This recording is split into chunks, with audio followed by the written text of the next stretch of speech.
பிரியமான தேவனுடைய பிள்ளைகளே, இந்த நல்ல அருமையான வேளையிலும் கூட தேவனும் ஆட்டுக்குட்டியானவருமாய் இருக்கிற சிங்காசனத்திலிருந்து நமக்கு தேவ வார்த்தை வரும்போது, தேவ செய்தியின் தலைப்பாக பார்க்கும்போது பரம அழைப்பு என்கிறதான ஒரு உன்னதமான தேவனுடைய சத்தியத்தை நாம் கேட்க இருக்கிறோம். பரம அழைப்பா? பூமியிலே ஒரு விசேஷம் ஏற்பட்டால் இன்விடேஷன் கொடுத்து இவ்விதமாக நம்ம வருந்தி அழைக்கிறோம். அப்படி வருந்தி அழைக்கும் போது அழைக்கப்பட்டவர்கள் வந்தால் எவ்வளவு சந்தோஷம். ஆனா அழைக்கப்படாதவர்கள் ஒருவேளை வரவில்லை என்று சொன்னால் மனதிற்கு எவ்வளவு துக்கம் இருக்கும் பார். எவ்வளவு கஷ்டப்பட்டு எவ்வளவு செலவு பண்ணி எல்லா ஆகாரங்களையும் ஆயத்தப்படுத்தி நான் இவ்வளவு பேரை நான் அழைத்தேன், நான் அழைப்புக்கு இன்விடேஷன் எல்லாம் கொடுத்து அவங்களை கணம் பண்ணி அழைத்தேனே, ஆனால் வராமல் போகிறார்களே என்று சொல்லும் போது மனசுக்கு எவ்வளவு துக்கமா இருக்குங்க, எவ்வளவு व्यसனமா இருக்குங்க. ஆகவே என்ன, நான் அழைத்த அழைப்பு என்பது மிகவும் முக்கியமானது என்று பார்க்கிறோம். அவ்விதமாக தேவனும் கூட அவர் அழைக்கிறார். ஆட்டுக்குட்டியானுடைய கல்யாண விருந்தாமா, அந்த கல்யாண விருந்துக்கு தேவன் அழைப்பு கொடுக்கும் போது அங்கே யார் யாரெல்லாம் வந்தது, அழைப்பு கொடுக்கப்பட்டவர்கள் யார் என்று பார்க்கும்போது வேதம் சொல்லுகிறது பாருங்க. மத்தேயு 22வது அதிகாரம் 3வது வசனத்திலே வாசித்து பாருங்கள். மத்தேயு 22:3, அதிலே ஆட்டுக்குட்டியானவர் எல்லாரையும் கல்யாண விருந்துக்காக வரவழைக்கிறார், அவர் அழைப்பு கொடுக்கிறார் என்பதை பார்க்கிறோம். அழைக்கப்பட்டவர்களை கல்யாணத்துக்கு வர சொல்லும்படி அவன் தன் ஊழியக்காரரை அனுப்பினான். அவர்களோ வர மனதில்லாதிருந்தார்கள். பாத்தீங்களா? இன்னைக்கு கூட நம்முடைய வீட்டிலே விசேஷம், நம்ம குடும்பத்திலே விசேஷம், நம்ம சபையிலே விசேஷம். அப்படி விசேஷம் நடக்கும் போது நம்ம அழைப்பு கொடுக்கிறோம் ஆச்சுங்களா?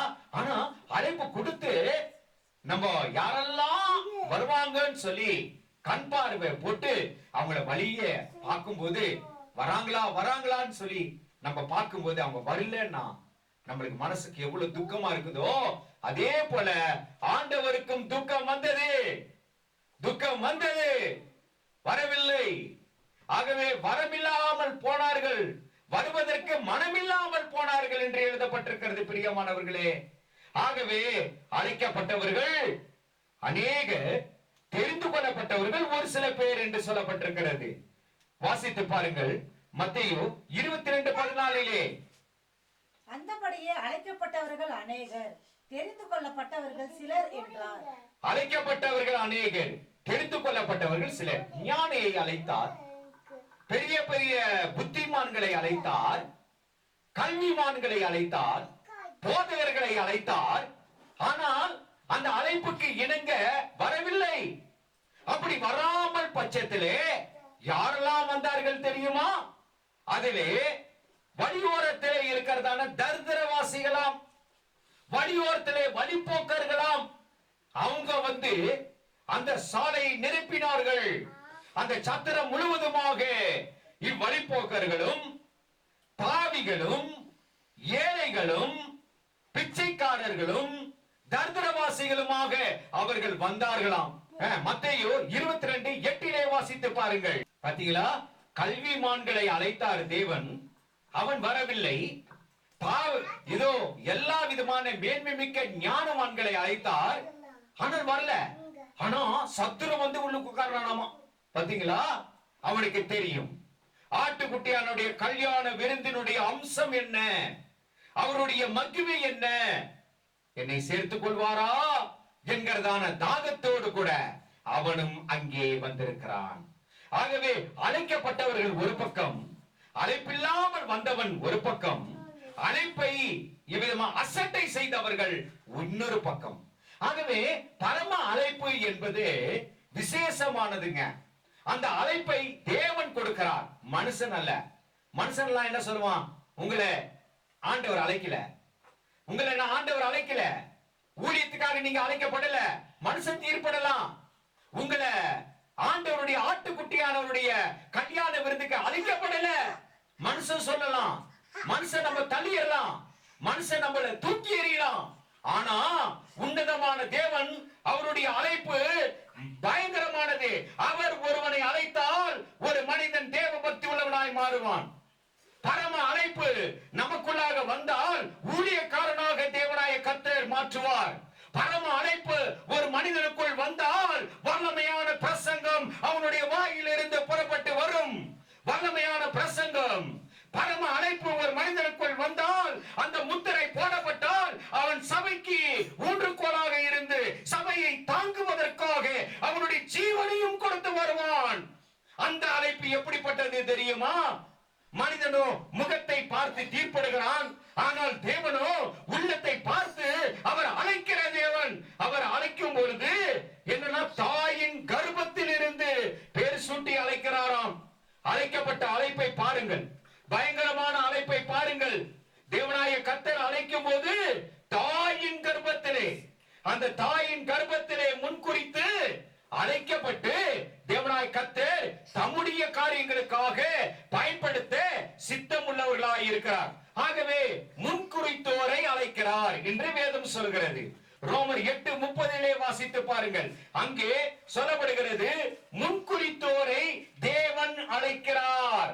எவர்களை முன்குறித்தாரோ அவர்களை அழைத்தும் இருக்கிறார். எவர்களை அழைத்தாரோ அவர்களை நீதிமான்களும் ஆக்கியிருக்கிறார். எவர்களை நீதிமான்கள் ஆக்கினாரோ அவர்களை மகிமைப்படுத்தியும் இருக்கிறார். இது தேவனுடைய கரத்திலே இருக்கிறது. ஒரு மனிதனை அழைத்தால் அவன் எப்படிப்பட்டவன் என்பது அடையாளம் கண்டுபிடிக்கலாம். ஜெபம் பண்ணும்போது பிசாசு ஓடும். அப்பொழுது பரம அழைப்புக்கு இவன் பாத்திரன் என்று அறிந்து கொள்ளலாம். ஒரு மனிதனை தேவன் அழைத்தால் ஆண்டவருடைய கற்பனையை சொல்லுவான். அப்பொழுது சொல்லும் போது இன்னான் ஆண்டவராலே அழைக்கப்பட்டவன் என்று அறிந்து கொள்ளலாம். ஒரு மனிதனை தேவன் அழைத்தால் அவன் அன்புள்ளவனாக மாறி எல்லாருக்கும் நன்மை செய்வான், நற்கிரிகை செய்வான். அப்பொழுது நாம் அறிந்து கொள்ளலாம், இவன் தேவனாலே அழைக்கப்பட்டவன், பரம அழைப்புக்கு பங்கும் பாத்தியும் உள்ளவன் என்று சொல்லப்பட்டிருக்கிறது.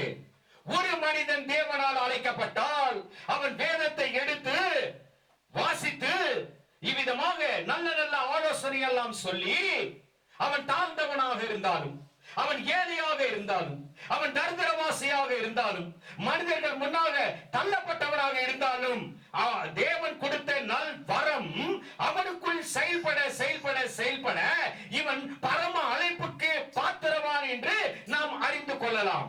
ஆகவே கிருபை வரங்களோடு கூட அவருடைய அழைப்பு செயல்படுகிறது. ரோமர் 11:29 வாசித்து பாருங்கள். தேவனுடைய கிருபையின் வரம் ஒரு மனிதனை அழைக்கும் போது, ஒரு மனிதனை பரம அழைப்புக்காக அழைக்கும் போது வித்தியாசமான கிரிகை, வித்தியாசமான செயல்பாடு, அவன் வாயிலிருந்து வருகிறதான வார்த்தையினாலே, அவன் கைகளினாலே பலவிதமான வரங்களை கொடுத்து அற்புதங்களையும் அடையாளங்களையும் தேவனாய கர்த்தர் ஒவ்வொரு மனிதனுடைய கரத்தில் இருந்து செய்வானாம். அவன் பரம அழைப்புக்கு பாத்திரவான் என்று நாம் அறிந்து கொள்ளலாம். தேவனுடைய கிருபை வரங்களும் அவர்களை அழைத்த அழைப்பும் மாறாதவைகளே. மாறாதவைகளே. அப்படி அழைக்கப்பட்ட அழைப்பு எப்படிப்பட்ட அழைப்பு தெரியுமா? பயங்கரமான அழைப்பு. பரம அழைப்பின் பந்தய பொருளுக்காக லெக்கை நோக்கி இவ்விதமாக பயணம் செய்கிறதான அழைப்பு. அந்த அழைப்பிலே தன்னுடைய ஜீவனையும் விடலாம்.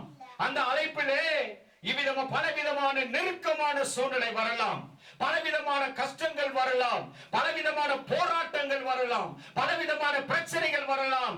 அந்த பிரச்சனையின் மத்தியிலே கலப்பையின் மேல் கை வைத்து பின்னிட்டு பாராத ஒரு இதயத்தை அழைத்த அழைப்புக்குள்ளாக இருக்கிறவனுக்கு கொடுப்பார். ஆனால் மனிதன் சொல்லலாம், நீ அழைக்கப்படவில்லை, நீ தெரிந்து கொள்ளப்படவில்லை, நீ பரலோக ராஜ்யத்திலே நீ பிரவேசிக்க முடியாது என்று மனிதன் தீர்ப்பிடலாம்.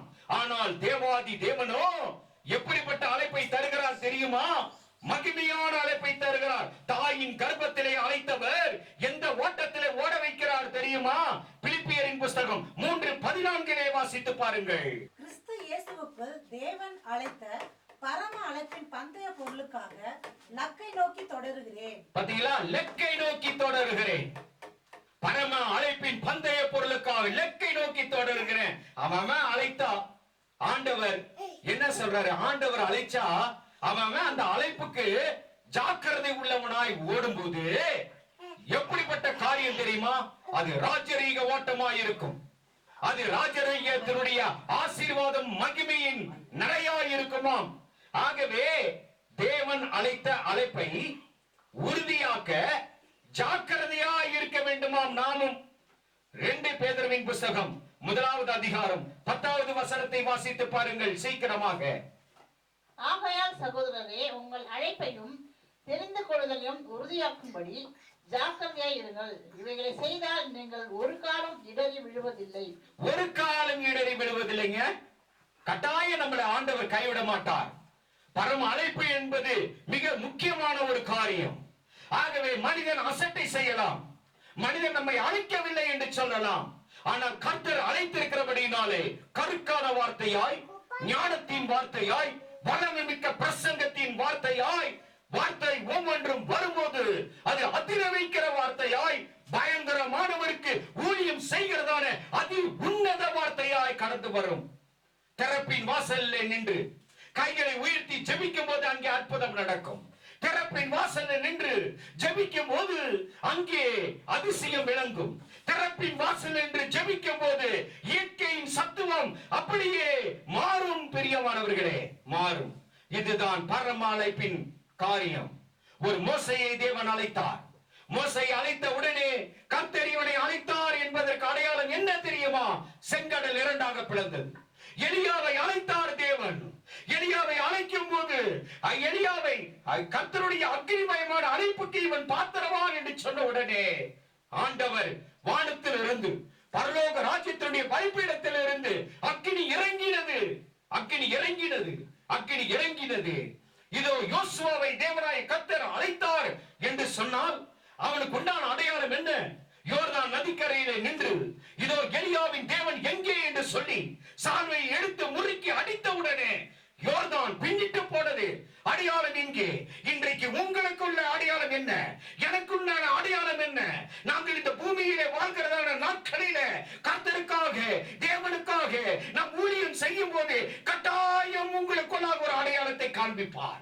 கட்டாயம் எனக்குள்ளாக ஒரு அடையாளத்தை காண்பிப்பார். அதுதான் பரம அழைப்பின் பந்தய பொருளின் ஆசீர்வாதத்தின் இதோ பிரசன்னம்.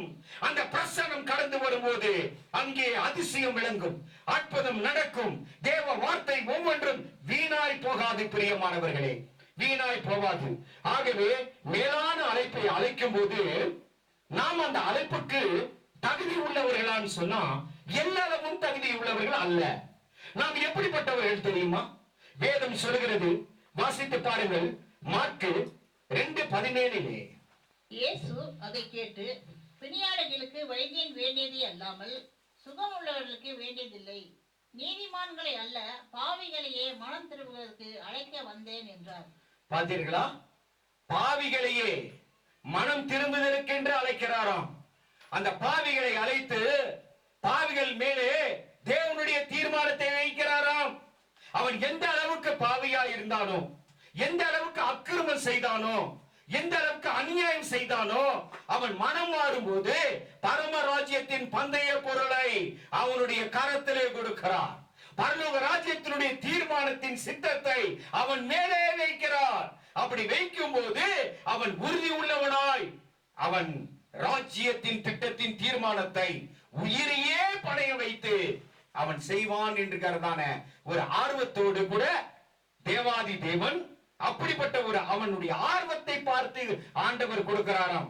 எவ்வளவு பெரிய விஷயம் பாத்தீங்களா? இன்னைக்கு எல்லாம் சொல்லுவாங்க, நீ பாவி, நீ அழைக்கப்படல, நீ சாதாரண வேலை செய்யறவன், நீ அழைக்கப்படல, நீ ஆட்டோ டிரைவர், நீ அழைக்கப்படல, நீ துப்புரவு தொழிலாளி, நீ அழைக்கப்படல, நீ சாதாரணமா நீ வேலை செய்யற, எடுபடி வேலை செய்யற, உனக்கு இந்த அழைப்பு இல்ல. காலகாலமா ஆசாரியன் எவனோ, காலகாலமா ஊழியக்காரன் ஞானத்திலே விருத்தி அடைந்தவன் எவனோ, பரிசுத்தவான் எவனோ, அவனுக்கு தான் அழைப்பு. யாருக்குங்க அழைப்பு? எப்படிப்பட்ட அழைப்பு? இங்கே வேதவசனம் சொல்லுகிறது, பாவிகளுக்கு தேவன் அழைப்பை கொடுக்கிறார். பாத்தீங்களா?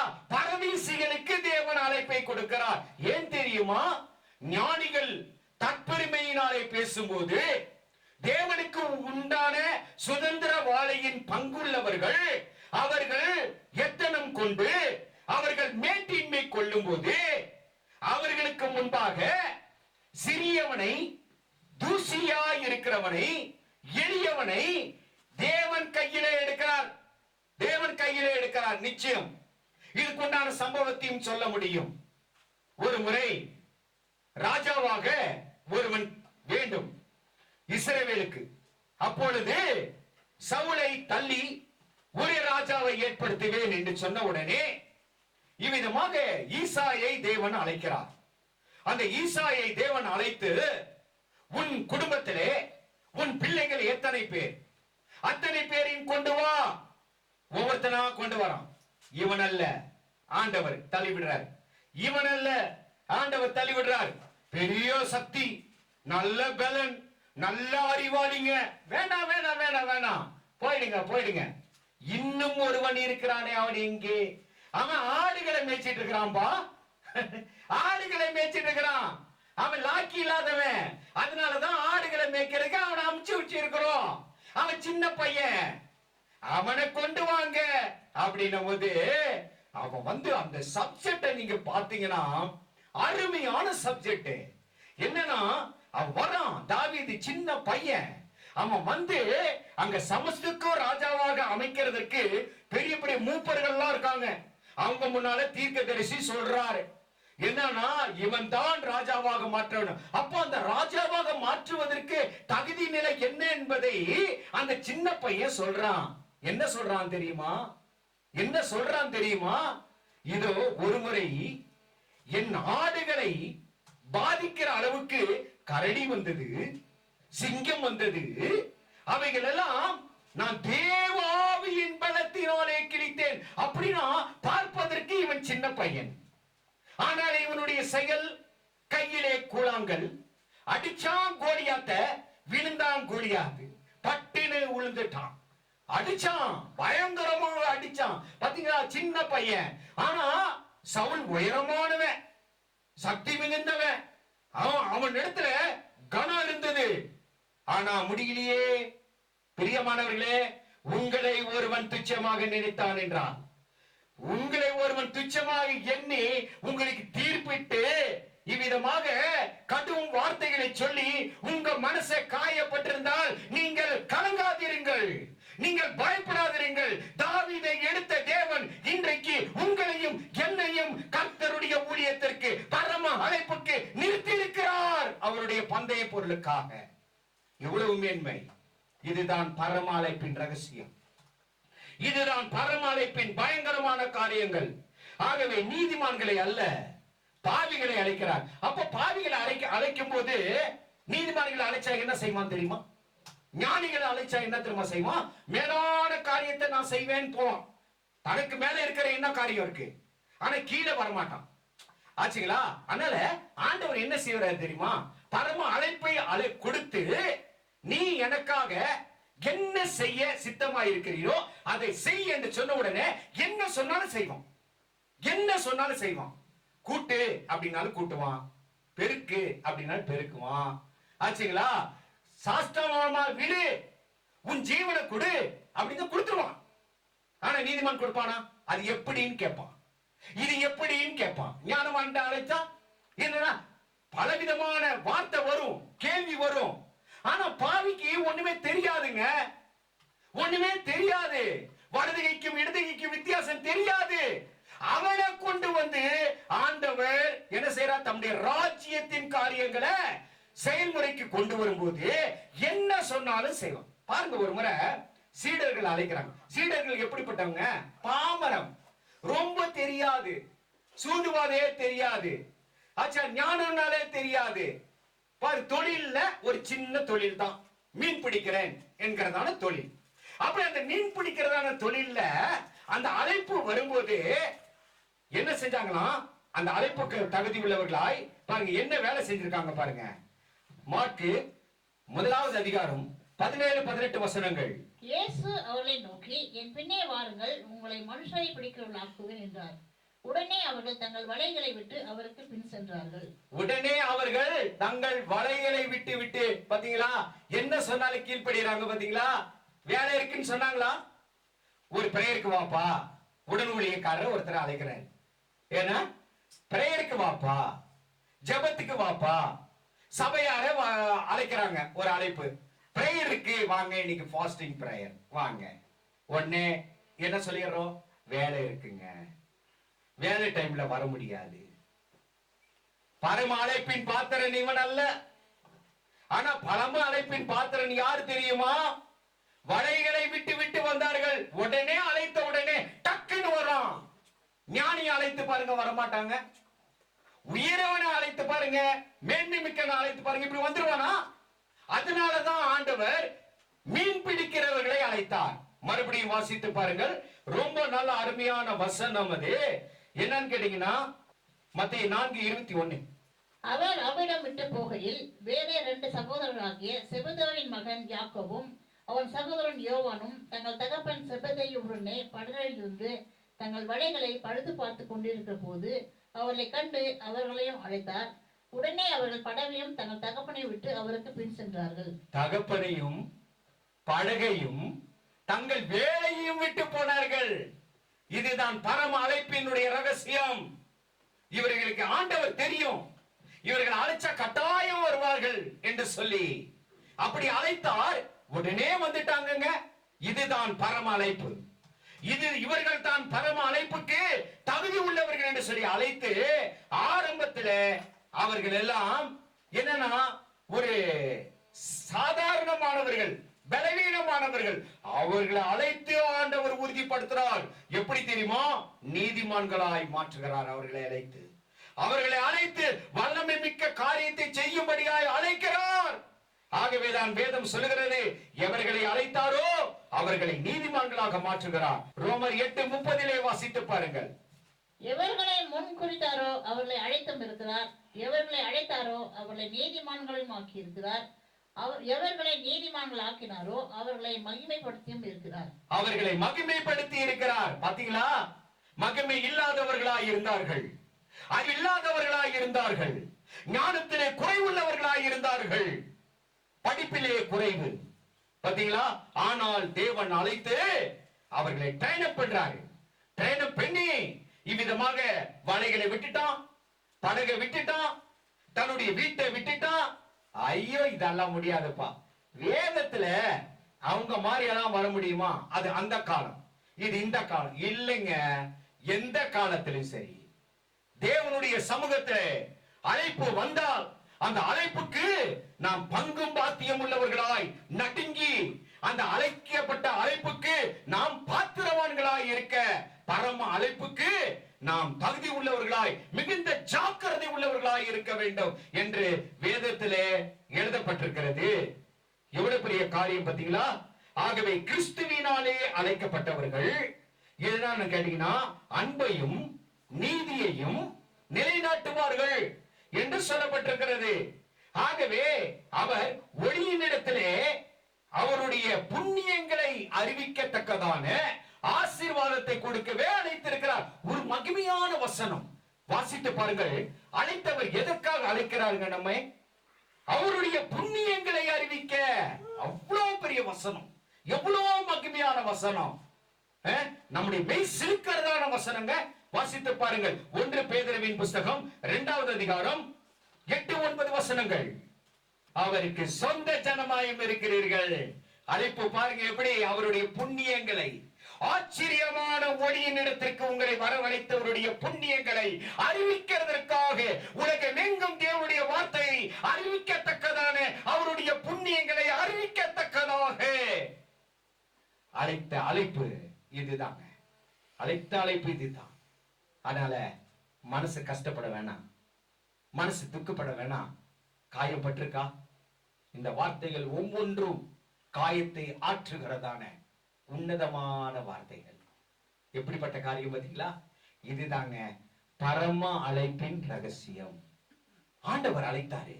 இன்னொரு பக்கத்துல ஒருவனை அழைச்ச உடனே அவன் என்ன செஞ்சுட்டான் தெரியுமா? எனக்கு இப்பதான் மேரேஜ் ஆச்சுன்றான். நான் வர முடியாது ஆண்டவரே. உணர்த்து அழைக்கிறாரு. என் வீட்டுல கொஞ்சம் ஒரு துக்க காரியம், நான் வர முடியாது. உணர்த்து அழைச்சாரு. எல்லாத்தையும் அழைக்கிறாரு, எல்லாத்துக்கும் அழைப்பு கொடுக்கிறாரு.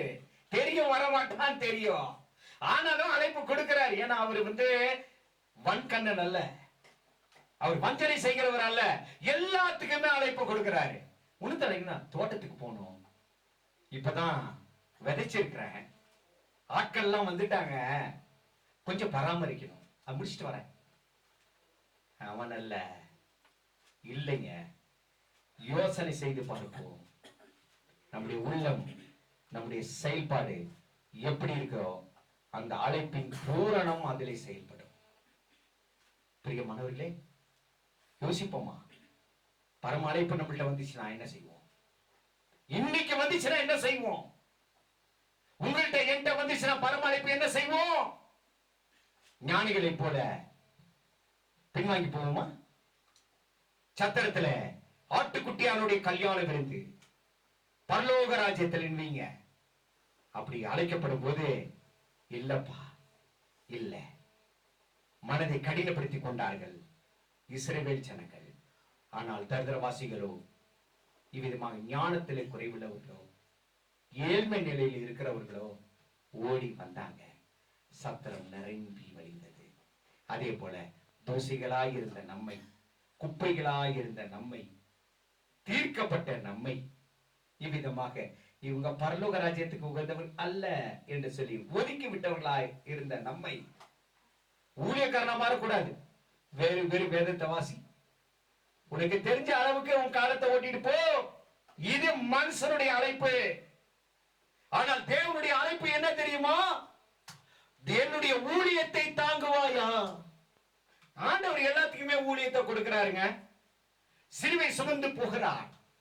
கல்வாரி மலையிலே காலெல்லாம் நெடுக்கம். அது கபால ஸ்தலம் என்று அந்த இடத்திற்கு பெயர். கபால ஸ்தலம் என்றால் என்ன? மண்டை ஓட்டு பகுதி. அந்த மண்டை ஓட்டு பகுதியில அவர் மிதியடிவார் இல்லாதபடிக்கு நடக்கிறார். என் நேசர் நடக்கும் போது ஒரு பக்கம் கல்லு குத்துது, இன்னொரு பக்கம் கூரிய எலும்புகள், பிணத்தினுடைய எலும்புகள். அப்போ அந்த இடத்துல என்ன நடக்கும்னா, பனிஷ்மெண்ட் கொடுப்பாங்க. சிலுவையிலே அறையப்பட்டவன் தேச துரோகி. அப்படி தேச துரோகியாய் அந்த கழு மரத்திலே அறையப்பட்ட உடனே, அவன் செத்து போன உடனே எல்லாம் வந்துடணும் கீழே, ஒருத்தர் அங்க இருக்க கூடாது. இதுதான் ஆர்டர். வந்த உடனே என்ன, அவன் செத்து போனா அவன் இடத்துல இருந்து மரண வாசனை வீசும். அந்த மரண வாசனை வீசுகிறதுனால வானத்து பறவைகள், கழுகுகள் எல்லாம், பிணத்தின்னி கழுகுகள் எல்லாம் வந்து அவங்களுடைய கண்ணை கொத்தும், காதை கொத்தும், வயிற்றுல இருக்கிறதான அந்த குடல் எல்லாம் கொத்தி கொத்தி கொத்தி கொத்தி சாப்பிட்டு வெறும் எலும்பு மாத்திரமே மிஞ்சி இருக்கும். அந்த எலும்பு நாள்பட அப்படியே டப்புன்னு விழுந்து அங்கெல்லாம் எங்கெங்கெல்லாம் மூளையில இருக்குதோ அந்தந்த மூளையில எல்லாம் எலும்புகள் சதறி கிடக்கும். அந்த சதறி கிடந்ததின் மத்தியில என் நேசர் அவருடைய பாதத்தை வைத்து நடக்கும் போது அந்த எலும்புகள், பாவிகளுடைய எலும்புகள், சபிக்கப்பட்டவருடைய எலும்புகள் அவருடைய பாதத்தை குத்தாமல் இருந்திருக்குமா? குத்தினது. முடியல, ரொம்ப முடியல, விழுந்துட்டார். அப்போ ஒன்றுக்கு உதாதவன் ஓரத்தில் இருக்கான் ஒருத்தன். ஏன்னா அவன் பேர் என்னங்க? சீமோன். சீமோன் அவனை வலுக்கட்டாயமாய் இழுத்து, என்னவா வலுக்கட்டாயமாய் பிடிச்சு இழுத்து சிலுவையை சுமக்க செய்கிறார்கள். கொஞ்சம் தூரம் சுமக்கலாம். பிரியமானவர்களே, நம்ம விருப்பப்பட்டு இந்த பணிக்கு வந்தோமோ, வருத்தப்பட்டு வலுக்கட்டாயம் பண்ணி ஆண்டவர் இழுத்தாரோ, எது இருந்தாலும் இந்த அழைப்புக்கு மரண பரியந்தமும் நாம் இருப்போம் என்கிறதான உறுதியை கர்த்தர் பார்த்தே நம்மை அழைத்திருக்கிறார். கரங்களை தட்டி தேவனுக்கு மகிழ்வோம். எவ்வளவு மகிமையான ஒரு காரியம்! ஆகவே இப்படிப்பட்ட ஆசீர்வாதம் மிக்க செய்தியை நாம் கேட்டு உணர்ந்து, இந்த பரம அழைப்பு பயங்கரமானதுங்க. அதை கருத்தை கொடுத்துட்டாருங்க நம்மளுக்கு. கட்டாயம் யார் இல்லைன்னு சொன்னாலும் கொடுத்துட்டாரு, டெஃபினட்டா கொடுத்துட்டாரு. மரண பயந்தம் செய்வோம். ஒரு கலசம் தண்ணீர் கொடுத்தால் அதனுடைய பிரதிபலனை அடையாமல் போவதில்லை என்று வேத வாக்கியம் உரைத்திருக்க, கர்த்தருக்காக ஊழியம் செய்கிறவனுக்கு வாசல் வழியாய் நகரத்திற்குள் பிரவேசிப்பதற்கு அவருடைய கற்பனையின்படி செய்தா ஜீவ விருட்சத்தின் மேல் அதிகாரம் ஆவதற்கு இதோ நாம் அந்த தகுதியை பெற்றா கட்டாயம் நம்ம உள்ளே பிரவேசிக்கலாம். அதை வாசித்திருங்க. கடைசியில வெளிப்படுத்தல் 22வது அதிகாரம் 14வது வசனம். ஜீவ விருட்சத்தின் மேல் அதிகாரம் உள்ளவர்கள் ஆவதற்கும் வாசல்கள் வழியாய் நகரத்துக்குள் பிரவேசிப்பதற்கும் அவருடைய கற்பனைகளின்படி செய்கிறவர்கள் பாக்கியவான்கள். இந்த செய்தியை கேட்டுக்கொண்டிருக்கிற பிரியமான தேவ ஜனமே, கவலைப்படாதீங்க. தாய் மறந்தாலும் அவர் மறக்க மாட்டார். பரம அழைப்பு அந்த வெயிட்ட நமக்கு பாரத்தை கொடுத்திருக்கிறார், சுவிசேஷ பாரத்தை கொடுத்திருக்கிறார். அவருடைய புண்ணியங்களை அறிவிக்க ஒருபோதும் தம்முடைய வார்த்தையை மற்றவர்களுக்கு பிரகடனம் பண்ணின வரேன்னு சொல்லிட்டு ஊழியம் தாங்கி கொண்டு வருகிற, சப்போர்ட்டா நிக்கிற ஒவ்வொருவரையும் அவர் கைவிடவே மாட்டார். பரமராஜ்யத்தின் பந்தய பொருளை இதோ நாம் பெற்றுக்கொள்ளவே அழைத்திருக்கிறார். ஆகவே அழைத்த அழைப்புக்கு நாமும் பங்குள்ளவர்களாய் இருப்போம். மனமடிவாகாதபடிக்கு ஓட்டத்திலே ஓடுவோம். இஸ்ரவேலின் தேவனாய் கர்த்தர் உயிர்த்தெழுதின் சத்துவத்தை ஒரு பாடுகளுக்கு பின்னதாக கொடுத்தார். அதே போல நமக்கும் இந்த நாட்களிலே பாடுகள் இருந்தாலும் அதை பொருட்படுத்தாதபடிக்கு நாம் நடப்போம். இடுக்கமான வாசலாக இருந்தாலும் அதுக்குள்ளாக பிரவேசிப்போம். நித்திய ஜீவனை கர்த்தர் கட்டாயமாய் உங்களுக்கும் எனக்கும் பரம அழைப்பின் பந்தய பொருளாய் அவர் கொடுப்பார். இதற்காக உங்களை கர்த்தர் தாமே ஆசீர்வதித்து பரம அழைப்பை வாங்குவதற்கு ஏற்ற சுதந்திரவாளிகளாய் நீங்கள் இருக்க உன்னதமான தேவன் அருள் செய்து ஆசீர்வதிப்பாராக. ஆமென்.